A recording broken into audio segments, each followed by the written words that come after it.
ഉപതെരഞ്ഞെടുപ്പിന് ഇനി ദിവസങ്ങൾ മാത്രമേ ബാക്കിയുള്ളൂ. സ്ഥാനാർത്ഥികളെല്ലാം തന്നെ തെരഞ്ഞെടുപ്പ് പ്രചരണത്തിന്റെ തിരക്കിലാണ്. അവധി ദിനമായ വിജയദശമിക്ക് പരമാവധി വോട്ടർമാരെ നേരിട്ട് കാണാനുള്ള ശ്രമത്തിലായിരുന്നു സ്ഥാനാർത്ഥികൾ. വട്ടിയൂർക്കാവ് നിയമസഭാ മണ്ഡലത്തിലെ സ്ഥാനാർത്ഥികളുമായി ബന്ധപ്പെട്ട പ്രത്യേക തെരഞ്ഞെടുപ്പ് പരിപാടിയിലേക്ക് സ്വാഗതം.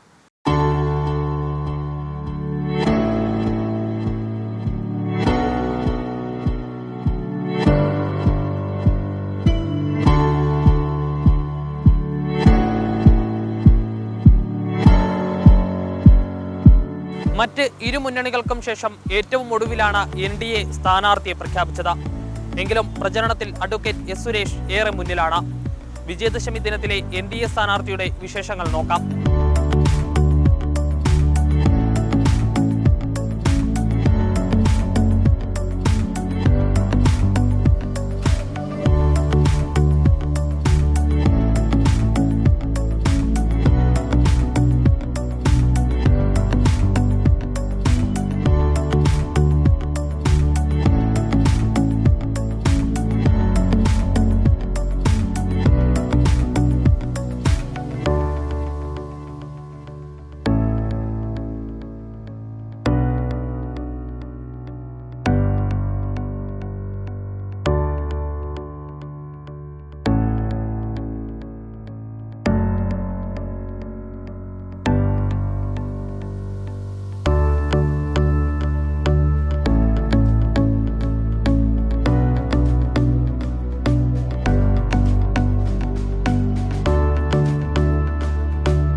പ്രചരണം ഇപ്പോൾ സ്ഥാനാർത്ഥിയുടെ പര്യടനം വീട് വീടാന്തരമുള്ള സമ്പർക്കം നടന്നുകൊണ്ടിരിക്കുന്നു.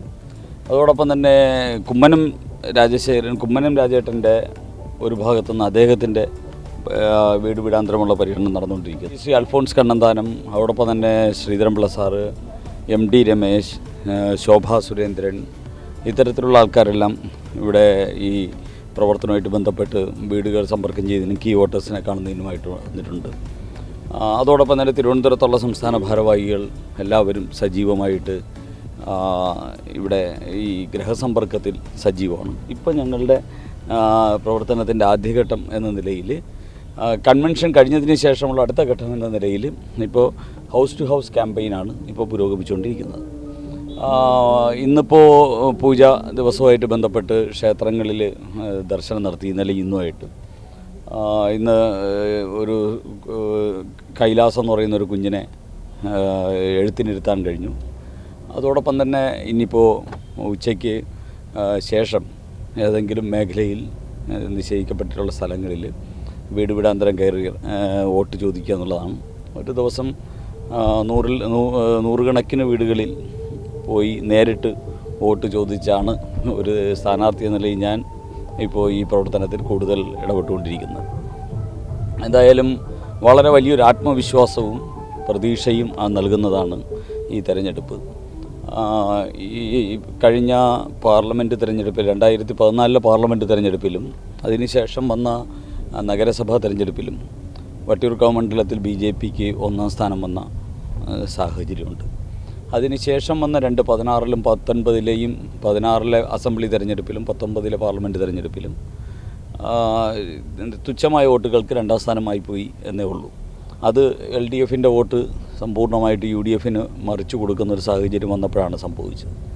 ഇപ്പോൾ ഈ പ്രചരണ രംഗത്ത് സജീവമാവുകയും പാർട്ടിയുടെ 168 ബൂത്തിലെയും പ്രവർത്തകർ അവിടുത്തെ വീടുകളിൽ കാണുകയും അവിടുത്തെ സംഘടനാ സംവിധാനം കുറ്റമറ്റതാവുകയും ചെയ്തതോടുകൂടി ഞങ്ങൾക്ക് ഒരു കാര്യം ഉറപ്പായിരിക്കുന്നു. ഈ വട്ടിയൂർക്കാവ് മണ്ഡലത്തിൻ്റെ രാഷ്ട്രീയ സാഹചര്യം BJPക്ക് 2014 2014 15 ഈ 2 പ്രാവശ്യവും ഞങ്ങൾക്ക് ഒന്നാം സ്ഥാനം എത്തിച്ച ആ പാരമ്പര്യത്തിലേക്ക് 2019 ഈ ഉപതെരഞ്ഞെടുപ്പ് എത്തിക്കും എന്നുള്ള ഒരു പൂർണ്ണ വിശ്വാസമാണ് എനിക്ക് മാത്രമല്ല ഇതിന് നേതൃത്വം നൽകുന്ന ശ്രീ കുമ്മനം രാജേട്ടനും അതോടൊപ്പം തന്നെ പാർട്ടിയുടെ നേതൃനിരയിലുള്ള എല്ലാവർക്കും ശ്രീ MD രമേശാണ് ഇവിടുത്തെ ചാർജ്, അതേ ഉൾപ്പെടെയുള്ള എല്ലാവർക്കുമുള്ള ഒരു ഫീൽ അതാണ്. അതിനുവേണ്ടിയുള്ള ഒരു പ്രവർത്തനമാണ് ഞങ്ങൾ നടത്തിക്കൊണ്ടിരിക്കുന്നത്. മറ്റൊരു കാര്യം, പ്രവർത്തകർ കൂടെയുള്ള പ്രവർത്തകർ തന്നെ പറയുന്ന ഒരു പ്രധാന പ്രശ്നമാണ് ചേട്ടന് ഒപ്പം നടന്നെത്താൻ പറ്റുന്നില്ല എന്നുള്ളത്. അത്ര സ്പീഡാണ് നടത്തത്തിന് എന്നുള്ളതാണ്. എന്തുകൊണ്ടാണ് അത്തരത്തിലൊരു പ്രചരണ രീതി? അല്ല, ഒന്ന് ദൈവാനുഗ്രഹത്താൽ എനിക്ക് അങ്ങനെ ഓടി എത്താൻ സാധിക്കുന്നു, അത് ദൈവത്തിൻ്റെ ഒരു അനുഗ്രഹമാണ്. പിന്നെ പ്രവർത്തകരും വളരെ ഉന്മേഷത്തിലും ആവേശത്തിലുമാണ്. അപ്പോൾ കുറച്ച് ദിവസങ്ങളെ നമ്മുടെ മുമ്പിലുള്ളൂ. ആ ദിവസങ്ങൾ കൊണ്ട് ഓരോ മിനിറ്റിലും കഴിയുമെങ്കിൽ 1-2 വരെ കാണുക എന്നുള്ളതാണ് ലക്ഷ്യം. അപ്പോൾ അത് കൂടുതൽ ആൾക്കാരെ നേരിട്ട് കാണുക. ഒരു സ്ഥാനാർത്ഥി എപ്പോഴും ജനങ്ങളോടൊപ്പം ഉണ്ടാവണം. ജനങ്ങളുടെ ഒരു വെളിപ്പാടകലെയും ജനങ്ങളുടെ ഒരു ആവശ്യത്തിൻ്റെ മുമ്പിലും എത്തുക എന്നുള്ളതാണ് ഒരു MLAയുടെ ഏറ്റവും പ്രധാനപ്പെട്ട ഉത്തരവാദിത്വം. അപ്പോൾ സ്വാഭാവികമായിട്ടൊരു സ്ഥാനാർത്ഥിയായിട്ട് നിൽക്കുന്ന സമയത്ത് നമുക്ക് അത്തരത്തിലുള്ള ഒരു നമ്മളുടെ അത്തരത്തിലുള്ള ഒരു സ്വഭാവം അത് നമ്മൾ കാണിക്കേണ്ടതുണ്ടല്ലോ. അത് കാണിക്കുന്നതേ ഉള്ളൂ. ഞാൻ ഓടുന്ന സ്പീഡിൽ ഇപ്പോൾ പ്രവർത്തകർ ഓടി തുടങ്ങിയിട്ടുണ്ട്. അതിപ്പോൾ ഞാനില്ലെങ്കിലും അവർ ഓടി തുടങ്ങിയിട്ടുണ്ട്. അപ്പോൾ അത് എല്ലാത്തിനും ഒരു ആവേശവും ഒരു ഡൈനാമിസവും ഒക്കെ ഉണ്ടാക്കാൻ ആ രീതിയിലുള്ള ക്യാമ്പയിൻ കൊണ്ട് സാധിച്ചു. അതിൽ വളരെ സന്തോഷമുണ്ട്. വട്ടിയൂർക്കാവിൽ എന്തൊക്കെയായിരിക്കും തെരഞ്ഞെടുപ്പിൽ പ്രധാന ചർച്ചാ വിഷയം? വട്ടിയൂർക്കാവിൽ പ്രധാനമായിട്ടും ചർച്ചാ വിഷയം 2 ആസ്പെക്റ്റാണ്. ഒന്ന് വികസനത്തിൻ്റെ ആസ്പെക്റ്റാണ്. ഒന്ന് അതിൽ 42 വർഷമായി വട്ടിയൂർക്കാവ് മണ്ഡലം ഉണ്ടായിട്ട്. ആദ്യം നോർത്തായിരുന്നു, ട്രിവാൻഡ്രം നോർത്തായിരുന്നു. അതിനുശേഷം 95 മുതൽ 2009 തിരഞ്ഞെടുപ്പ് മുതലാണ് വട്ടിയൂർക്കാവ് മണ്ഡലമായിട്ട് മാറുന്നത്. അപ്പോൾ അത് മുതലുള്ള ഈ മണ്ഡലത്തിൻ്റെ അവസ്ഥ, ഈ 42 വർഷത്തെ ചരിത്രം എന്ന് പറയുന്നത് ഒരു വികസനം സമ്പൂർണ്ണമായിട്ടും വികസനത്തിന് ഒരു സാധ്യതയില്ലാത്ത ഒരു സാഹചര്യമായിട്ടുണ്ട് ഇവിടെ. അതാണ് ഇവർ രണ്ടുപേരും, LDFും UDFും ഈ 42 വർഷം ഒരേപോലെ പകുത്തെടുക്കുകയായിരുന്നു. 2 പേരുടെ MLAമാരും ഉണ്ടായിരുന്നു. പക്ഷേ വട്ടിയൂർക്കാവിന് വേണ്ടി ഒന്നും ചെയ്യാൻ അവർക്കൊന്നും സാധിച്ചിട്ടില്ല. ഇവിടെ എന്തൊക്കെ സാധ്യതകളുള്ളത്, രാജ്ഭവൻ മുതൽ രാജകൊട്ടാരം വരെയുള്ള എല്ലാം നിലനിൽക്കുന്ന മണ്ഡലമാണ്. മന്ദിരങ്ങളുണ്ട്, പക്ഷേ ഡ്രെയിനേജ് സംവിധാനം ഇല്ല. ഇവിടെ കുടിവെള്ളം വീടുകളിലെത്തുന്നില്ല. റോഡ് ഒരു 5 കിലോമീറ്റർ ദൂരം ഈ മണ്ഡലത്തിലൂടെ സ്വസ്ഥമായി യാത്ര ചെയ്യാൻ പറ്റില്ല. കുണ്ടും കുഴിയും ചെളിയും വെള്ളവും അതൊക്കെയായിട്ട് ഇങ്ങനെ ജനങ്ങളെ അങ്ങേയറ്റം ഉപദ്രവിക്കുന്ന റോഡുകളായിട്ട് മാറിക്കഴിഞ്ഞു. ഈ 1.5 വർഷം കൊണ്ട് 42 വർഷമായിട്ട് ഇവർക്ക് ചെയ്യാൻ സാധിക്കാത്ത കാര്യങ്ങൾ 1.5 വർഷം കൊണ്ട് ഞാൻ ഇവിടെ നടപ്പാക്കാം. അതിനുവേണ്ടി ഞങ്ങൾക്ക് വളരെ വ്യക്തമായിട്ടുള്ള പദ്ധതികളുണ്ട്. ആ പദ്ധതികൾ ഞങ്ങൾ ജനങ്ങളുടെ മുമ്പിൽ പറയുകയാണ്. ശബരിമല ഉൾപ്പെടെയുള്ള വൈകാരിക വിഷയങ്ങൾ അത് തെരഞ്ഞെടുപ്പിൽ ചർച്ചയാകും. എന്താണ് അതിനെപ്പറ്റിയുള്ളത്? എനിക്ക് തോന്നുന്നത് കേരളത്തിലുള്ള എല്ലാവർക്കും അറിയാം. 49 ദിവസം സെക്രട്ടേറിയറ്റിൻ്റെ മുമ്പിൽ ഒരു നിരാഹാര സമരം നടന്നിരുന്നു. ശബരിമലയിലെ ആചാര ലംഘനം നടത്തുന്നതിനെതിരായിട്ടും ആചാര സംരക്ഷണത്തിന് വേണ്ടി നടത്തിയ BJPയുടെ ഐതിഹാസികമായ സമരമാണ് 49 ദിവസത്തെ സെക്രട്ടേറിയറ്റ് ഉപവാസം. ആ ഉപവാസം കേരളത്തിൽ അത്തരത്തിൽ മറ്റൊരു ഉപവാസം നടന്നിട്ടില്ല. അത് നടത്തിയത് ഈ ശബരിമല പ്രക്ഷോഭത്തിൻ്റെ ഭാഗമായിട്ടാണ് നടത്തിയത്. അപ്പോൾ ആ പ്രക്ഷോഭത്തിൽ ഏറ്റവും കൂടുതൽ ആൾക്കാർ പങ്കാളിത്തം കൊണ്ടും പിന്തുണ കൊണ്ടും രംഗത്ത് വന്നിട്ടുള്ളത് വട്ടിയൂർക്കാവിൽ നിന്നാണ്, പ്രത്യേകിച്ച് സ്ത്രീ സമൂഹം. അത് ഈ വട്ടിയൂർക്കാവ് മണ്ഡലം വിശ്വാസ സമൂഹത്തിനെ അതിനോടൊപ്പമാണ് എന്ന് തെളിയിക്കുന്നതിൻ്റെ ഒരു ഉദാഹരണമായിരുന്നു അന്നത്തെ അത്. നമ്മുടെ മേയർ പ്രശാന്തിനോടൊപ്പം നിന്ന് ഫേസ്ബുക്കിൽ ഫോട്ടോ ഫേസ്ബുക്കിലിടുകയും പ്രശാന്തിൻ്റെ സുഹൃത്താണ് എന്ന് പ്രശാന്തും മേരി സി ടീം ഒരേപോലെ അവകാശപ്പെട്ട ആളാണ് അവിടെ ആചാരലംഘനത്തിനായിട്ട് പോയത്. ഇവിടുത്തെ ഡെപ്യൂട്ടി മേയറുടെ കൂടെ ഇരിക്കുന്ന ഡെപ്യൂട്ടി മേയർ പറഞ്ഞു ഞാൻ ശബരിമലയിലേക്ക് പോകുന്നു എന്നൊക്കെ പ്രഖ്യാപനം നടത്തിയ ഡെപ്യൂട്ടി മേയർ അവിടെ ഉള്ളത്. അപ്പോൾ ഇങ്ങനെയൊക്കെ ശബരിമലയെ തകർക്കാൻ, വിശ്വാസത്തെ തകർക്കാൻ ശ്രമിച്ച ഇടതുപക്ഷത്തിനെതിരായിട്ട് അതിശക്തമായിട്ടുള്ള വികാരം ഇവിടെയുണ്ട്. അതേ സമയത്ത് വിശ്വാസികൾക്ക് വേണ്ടി ഒന്നും ചെയ്തതുമില്ല. അതേസമയം LDFനെ പരസ്യമായി എതിർക്കുകയും രഹസ്യമായി പിന്തുണയ്ക്കുകയും ചെയ്ത ഒരു വഞ്ചനാത്മകമായിട്ടുള്ള സമീപനം എടുത്ത UDFനെ വട്ടിയൂർക്കാവിലെ ജനത വിശ്വസിക്കുന്നില്ല.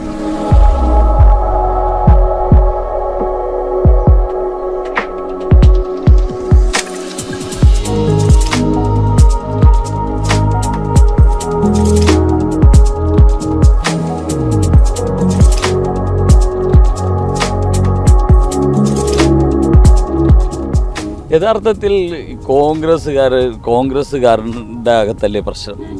മുരളീധരൻ ആത്മാർത്ഥമായിട്ട് മോഹൻകുമാറിന് വേണ്ടി ഒരു വോട്ട് പിടിക്കുമോ? കഴിഞ്ഞ ദിവസം മോഹൻകുമാറിനോട് ചോദിച്ചു, മുരളീധരൻ ചെയ്ത വികസനത്തെക്കുറിച്ച് 10 കാര്യം പറയാമോ എന്ന് ഒരു ചാനൽ ചർച്ചയിൽ ചോദിച്ചപ്പോൾ മോഹൻകുമാറിന് ഒരു കാര്യം പറയാൻ പറ്റുമോ? മോഹൻകുമാറിന് ഒന്ന് മുരളീധരനെ കുറിച്ച് നല്ല വാക്കൊന്നും മോഹൻകുമാർ പറയില്ല. ഇനി പറയാനായിട്ട് മുരളീധരൻ ഒന്നും ചെയ്തിട്ടുമില്ല. ഇതാണ് ഇവിടുത്തെ സാഹചര്യം. ഇപ്പോൾ പോലും തെരഞ്ഞെടുപ്പിലെ സ്ഥാനാർത്ഥി പോലും ഇപ്പോൾ 8.5 വർഷമായിട്ട് ഇവിടെ ഇരിക്കുന്ന MLA, കോൺഗ്രസ്സുകാരനായിട്ടുള്ള MLA ചെയ്ത 10 കാര്യം പറയാനറിയാത്ത സ്ഥാനാർത്ഥിയാണ് ഇവിടെ ഉള്ളത്. അതോടൊപ്പം തന്നെ മറ്റൊരു കോൺഗ്രസ് നേതാവിനെ കണ്ണീരോടുകൂടിയാണ് ഇവിടുന്ന് കൂകി ഓടിച്ചത്. ഇവിടെ കോൺഗ്രസിൻ്റെ സ്ഥാനാർത്ഥി മോഹൻകുമാർ ആയിരുന്നില്ലല്ലോ, പീതാംബരക്കുറുപ്പായിരുന്നു. അദ്ദേഹം കരഞ്ഞുകൊണ്ടാണ് ഈ മണ്ഡലത്തിൽ നിന്ന് പോയത്. ഇങ്ങനെയൊക്കെ ഒരുപാട് കോൺഗ്രസ്സുകാരുടെ കണ്ണുനീരും അതൊക്കെ വീണിട്ടുള്ള മണ്ണാണ്. ഈ കുമ്മനത്തെ നിർത്തിയില്ല എന്ന് കരയുന്ന മാർക്സിസ്റ്റ് പാർട്ടിക്കാർ എന്തുകൊണ്ട് TN സീമയെ നിർത്തിയാത്തതിനെ കുറിച്ച് മിണ്ടുന്നില്ല? TN സീമയുടെ അവസ്ഥയ്ക്ക് വേണ്ടി ഈ മേയറെ നിർത്തുന്ന സമയത്ത് മേയർ എന്തുകൊണ്ട് മേയർ സ്ഥാനം രാജിവെക്കുന്നില്ല? അപ്പോൾ ഇത് TN സീമയ്ക്ക് സംഭവിച്ചത് തന്നെയാണ് VK പ്രശാന്തിന് സംഭവിക്കാൻ പോകുന്നത്, അതിൽ യാതൊരു സംശയമില്ല. അപ്പോൾ അതുകൊണ്ട് ഇത്തരത്തിൽ പറഞ്ഞിട്ട് കാര്യമില്ല. പക്ഷേ കുമ്മനം രാജേട്ടൻ്റെ വ്യക്തിത്വം അത് എത്രത്തോളം വലിപ്പമുള്ളതാണ് എന്ന് അറിയണമെങ്കിൽ ഇവർക്ക് അദ്ദേഹത്തിൻ്റെ ജീവിതം പഠിക്കണം. അദ്ദേഹം ഇന്ന് ഈ തെരഞ്ഞെടുപ്പിൻ്റെ എന്നെ വിജയിപ്പിക്കാൻ വേണ്ടിയുള്ള ഈ തെരഞ്ഞെടുപ്പിൻ്റെ ചെയർമാനാണ്. അദ്ദേഹം ഞാൻ പ്രവർത്തിക്കുന്നതിനേക്കാൾ കൂടുതൽ സമയം ഈ മണ്ഡലത്തിൽ ചെലവഴിക്കുന്ന ഒരു മനുഷ്യനാണ്. അതേ ആ രീതിയിൽ പ്രവർത്തിക്കുന്നു. അത് ഞങ്ങളുടെ പ്രസ്ഥാനത്തിൻ്റെ മഹത്വവും വ്യക്തിനിഷ്ഠമല്ലാത്ത ഞങ്ങളുടെ ആദർശാധിഷ്ഠിതമാർന്ന പ്രവർത്തനത്തിൻ്റെ ലക്ഷണമാണത്. ഇതൊക്കെ മനസ്സിലാക്കാനുള്ള വിവേകവും പക്വതയും സംഘടനാ പാരമ്പര്യമൊന്നും കമ്മ്യൂണിസ്റ്റുകാർക്കോ കോൺഗ്രസ്സുകാർക്കോ ഇല്ല. അതുകൊണ്ടാണ് ഇത്തരത്തിലുള്ള പുലമ്പുന്നത്. ഇതൊന്നും ഇപ്പോൾ ഇവിടുത്തെ ജനത മുഖവിലേക്കെടുക്കുന്നില്ല എന്നുള്ളതാണ് വസ്തുത. പിന്നെ കമ്മ്യൂണിസ്റ്റുകാരെ സംബന്ധിച്ചിടത്തോളം ത്രിപുരയിലും ബംഗാളിലും കമ്മ്യൂണിസ്റ്റ് പാർട്ടിയെ 25 വർഷം കമ്മ്യൂണിസ്റ്റുകാരൻ ഭരിച്ച ത്രിപുരയിലും 35 വർഷം കമ്മ്യൂണിസ്റ്റുകാരൻ ഭരിച്ച ബംഗാളിലും അവിടുത്തെ കമ്മ്യൂണിസ്റ്റ് പാർട്ടിയെ അടിച്ചോടിക്കുന്നതിന് മുമ്പ് വട്ടിയൂർക്കാവിലെ ജനത കമ്മ്യൂണിസ്റ്റ് പാർട്ടിയെ ഈ മണ്ണിൽ നിന്ന് നശിപ്പിച്ചിട്ടുണ്ട്. അത് 2001 2001 നശിപ്പിച്ച കമ്മ്യൂണിസ്റ്റ് പാർട്ടി ഇനി വട്ടിയൂർക്കാവ് മണ്ഡലത്തിൽ പൊങ്ങാൻ പോകുന്നില്ല. ഇനി വട്ടിയൂർക്കാവിൽ കമ്മ്യൂണിസ്റ്റ് പാർട്ടിക്കോ CPM ഒരു വസന്ത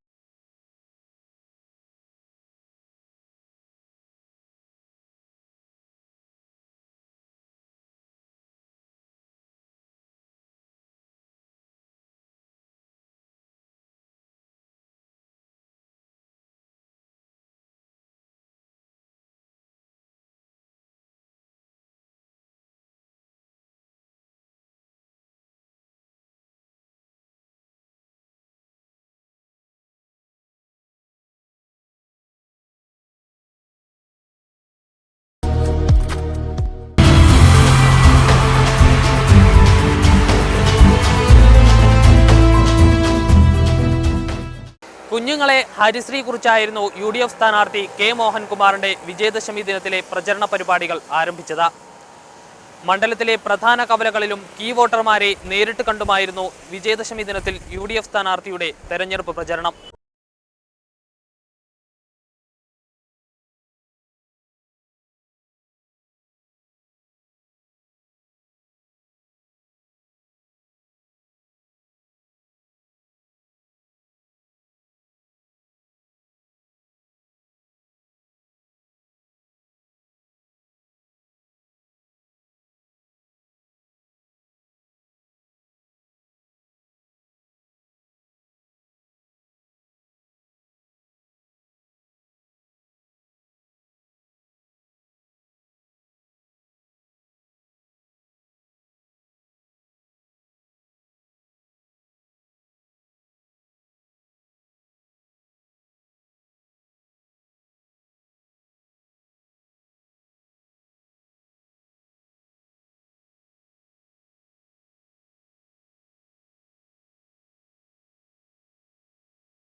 നൂറ്റാണ്ടുകളായി ഇന്ത്യൻ ജനത പിന്തുടരുന്ന മഹാപൈതൃകങ്ങളിലൊന്നാണ് വിജയദശമി ദിനത്തിലെ വിദ്യാരംഭം കുറിക്കൽ.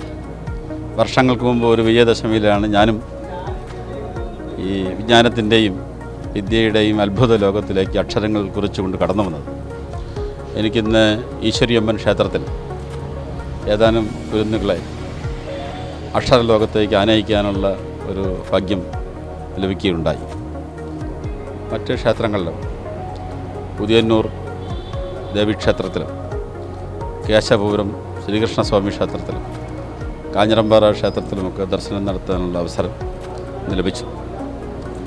വിജയദശമി അന്ധകാരത്തിനെതിരെയുള്ള ഭാരതീയ മനസ്സാക്ഷിയുടെ ഒരു ജ്വലിക്കുന്ന പ്രതീകമായി വരും നൂറ്റാണ്ടുകളിലും നിലനിൽക്കും എന്നാണ് ഞാൻ പ്രതീക്ഷിക്കുന്നത്. വട്ടിയൂർക്കാവ് മണ്ഡലത്തിൽ എന്തൊക്കെയായിരിക്കും തെരഞ്ഞെടുപ്പ് ചർച്ചാ വിഷയം? തെരഞ്ഞെടുപ്പ് ചർച്ചാ വിഷയം മാധ്യമങ്ങൾ ഉയർത്തി കാണിക്കുന്ന ചർച്ചാ വിഷയം തന്നെ ആകണമെന്നല്ല ജനങ്ങളുടേത്. ജനങ്ങൾക്ക് സ്വൈരമായൊരു ജീവിതം, അടുത്ത തലമുറയ്ക്ക് മെച്ചപ്പെട്ട ജീവിതാവസരങ്ങൾ, കുറച്ചുകൂടി ആശ്വാസകരമായ അടിസ്ഥാന സൗകര്യങ്ങളിലുള്ള ഒരു വികാസം, ഇതൊക്കെയാണ് സാധാരണ ജനങ്ങൾ ആഗ്രഹിക്കുന്നത്. പൊതുപ്രവർത്തകരെ സംബന്ധിച്ചിടത്തോളം കഴിഞ്ഞ തെരഞ്ഞെടുപ്പുകളിലുണ്ടായ വാഗ്ദാന ലംഘനങ്ങൾ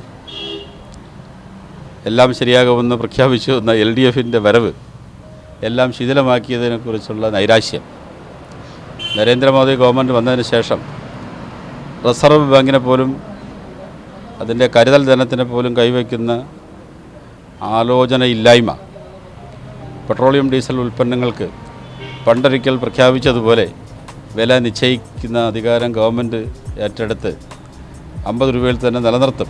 ഇങ്ങനെയൊക്കെയുള്ള വാഗ്ദാനങ്ങൾ നരേന്ദ്രമോദിക്ക് രണ്ടാം വരവിലും യാഥാർത്ഥ്യമാക്കാൻ സാധിക്കുന്നില്ല എന്ന് ചിന്താശീലരായ ഒരു വിഭാഗം ആളുകൾ ആലോചിക്കുന്നുണ്ട്. പിന്നെ ഒരു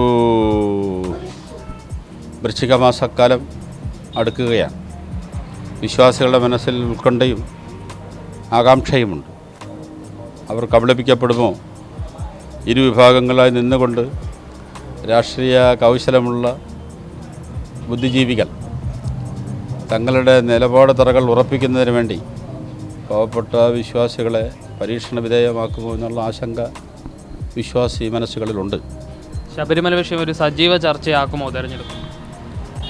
ശബരിമല വിഷയം ഒരു സജീവ ചർച്ചയാക്കാൻ രാഷ്ട്രീയ പാർട്ടികൾ തുനിയേണ്ടതില്ല. യഥാർത്ഥത്തിൽ അത് വിശ്വാസി സമൂഹത്തിന് മുഴുവൻ ഉൾക്കൊണ്ടുള്ളതാണ്. ബ്രോയിലർ കോഴിക്കൂട്ടിൽ ഒരു കോഴിയെ പിടിക്കുമ്പോൾ മറ്റു കോഴികൾക്കുണ്ടാകുന്ന ഉത്കണ്ഠയാണ് ഇതര മതവിഭാഗങ്ങളിൽപ്പെട്ടവർക്കുള്ളത്.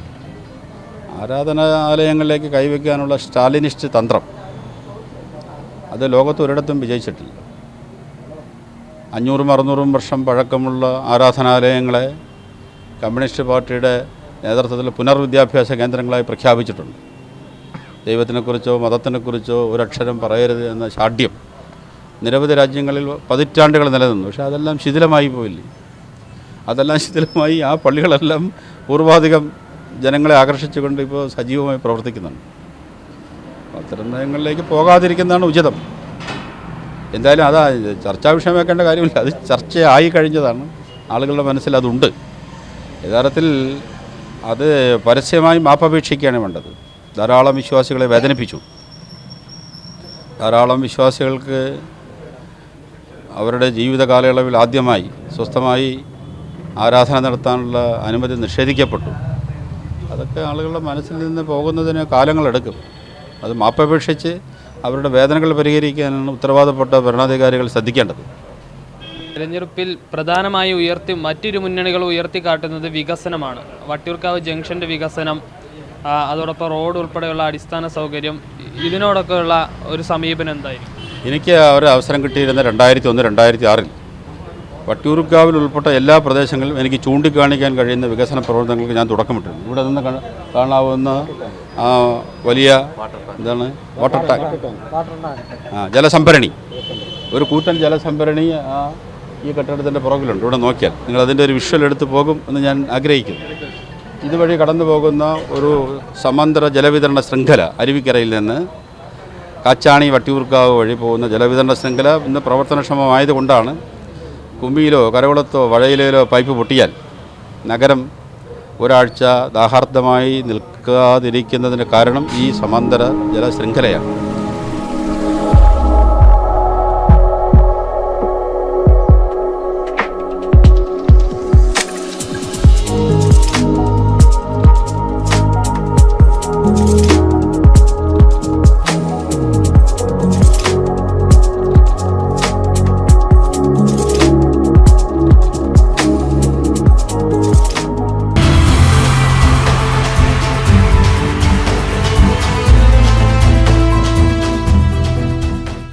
വർഷങ്ങളായി 3-ാം സ്ഥാനത്തുള്ള ഇടതുമുന്നണി മേയറെ തന്നെ കളത്തിലിറക്കി മണ്ഡലം പിടിക്കാനുള്ള ശ്രമത്തിലാണ്. സ്ഥാനാർത്ഥി പ്രഖ്യാപനം നേരത്തെ ഉണ്ടായതുകൊണ്ട് തന്നെ പ്രചരണത്തിൽ ഒരു പടി മുന്നിലെത്തിയതിന്റെ ആത്മവിശ്വാസവും ഇടതു ക്യാമ്പിനുണ്ട്.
സംബന്ധിച്ച് പ്രചരണം ഏറ്റവും ആവേശകരമായി മുന്നോട്ട് പോവുകയാണ്.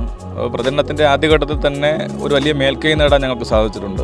അതിപ്പോഴും നിലനിർത്താൻ വേണ്ടി നമുക്ക് സാധിച്ചിട്ടുണ്ട്. LDFിൻ്റെ പ്രവർത്തകന്മാരെല്ലാം തന്നെ 3 ഘട്ട പ്രവർത്തനങ്ങൾ ഇതിനോടകം പൂർത്തീകരിച്ചു കഴിഞ്ഞു. സ്ഥാനാർത്ഥി എന്ന നിലയിൽ വീടുകൾ കയറിയുള്ള പ്രചരണമാണ് ഇപ്പോൾ നടക്കുന്നത്. ഇപ്പോൾ നമ്മൾ നിൽക്കുന്ന RC കോളനി, അതുപോലെ തന്നെ ബാട്ടൺ ഹില്ല്, ബണ്ട് കോളനി, പൂച്ചെടിവിള കോളനി തുടങ്ങിയിട്ടുള്ള മേഖലയിലാണ് ഇപ്പോൾ സ്ഥാനാർത്ഥി പര്യടനം നടക്കുന്നത്. ഇവിടെയെല്ലാം തന്നെ നഗരസഭയുടെ ഫണ്ട് ഉപയോഗിച്ചുകൊണ്ട് കഴിഞ്ഞ കാലങ്ങളിൽ നടത്തിയിട്ടുള്ള വികസനങ്ങൾ നമുക്ക് എടുത്തു കാണിക്കാൻ വേണ്ടി കഴിയും. മിക്കവാറും എല്ലാ ഇടവഴികളും കോൺക്രീറ്റ് ചെയ്യാനും ഇൻ്റർലോക്ക് ചെയ്യാനും ഒക്കെ തന്നെ സാധിച്ചിട്ടുണ്ട്. അതെല്ലാം തന്നെ ജനങ്ങൾ ഞങ്ങളോട് ഇങ്ങോട്ട് പ്രതികരിക്കുന്നുണ്ട്. അതിൻ്റെ എല്ലാം ഒരു കൃത്യമായിട്ടുള്ള പ്രതിഫലം വോട്ടുകളായി ലഭിക്കുമെന്ന് തന്നെയാണ് ഞങ്ങൾ വിചാരിക്കുന്നത്. നഗരസഭ ചെയ്ത വികസനങ്ങൾ, അതോടൊപ്പം തന്നെ LDF മുന്നോട്ട് വയ്ക്കുന്ന വികസന അജണ്ട ജനങ്ങൾ ചർച്ച ചെയ്യുകയാണ്. ബാക്കി 2 സ്ഥാനാർത്ഥികളും വിവാദങ്ങളുണ്ടാക്കി ശ്രദ്ധ തിരിക്കാൻ വേണ്ടി പരിശ്രമിക്കുകയാണ്. ഇപ്പോൾ സ്ഥാനാർത്ഥിയെ വ്യക്തിപരമായി അധിക്ഷേപിക്കുക, പ്രളയകാലത്ത് ഇടപെട്ടത് വോട്ടിന് വേണ്ടിയിട്ടാണെന്ന് പറയുക, ശബരിമല വിഷയം ചർച്ച ചെയ്യാൻ വേണ്ടി ശ്രമിക്കുക. അപ്പോൾ ഈ ജനങ്ങളെ ബാധിക്കുന്ന ഒരു കാര്യങ്ങളും അവർ ചർച്ച ചെയ്യുന്നില്ല. അപ്പോൾ ഇത് വട്ടിയൂർക്കാവിലെ നിഷ്പക്ഷരായിട്ടുള്ള പ്രബുദ്ധരായിട്ടുള്ള വോട്ടർമാർ മനസ്സിലാക്കുകയാണ്. അവർ വിവാദങ്ങൾ ഇഷ്ടപ്പെടുന്നില്ല. അവർ ഈ വട്ടിയൂർക്കാവിൻ്റെ വികസന അജണ്ടയാണ് മുന്നോട്ട് വയ്ക്കുന്നത്. അതിന് ഞങ്ങൾ ജനങ്ങളോട് പറഞ്ഞുകൊണ്ട് LDF ഗവൺമെൻറ്റിൻ്റെ 20 മാസക്കാലം പ്രയോജനപ്പെടുത്തിക്കൊണ്ട് LDFിൻ്റെ ഭാഗമായി നിൽക്കുന്ന ഒരു MLA വിജയിപ്പിക്കുന്നതിനാവശ്യമായിട്ടുള്ള സഹായമാണ് ഞങ്ങൾ അവരോട് അഭ്യർത്ഥിക്കുന്നത്. ഇന്ന് ഞങ്ങളോടൊപ്പം റാന്നിയിലെ നാട്ടുകാർ ഞങ്ങളോടൊപ്പമുണ്ട്.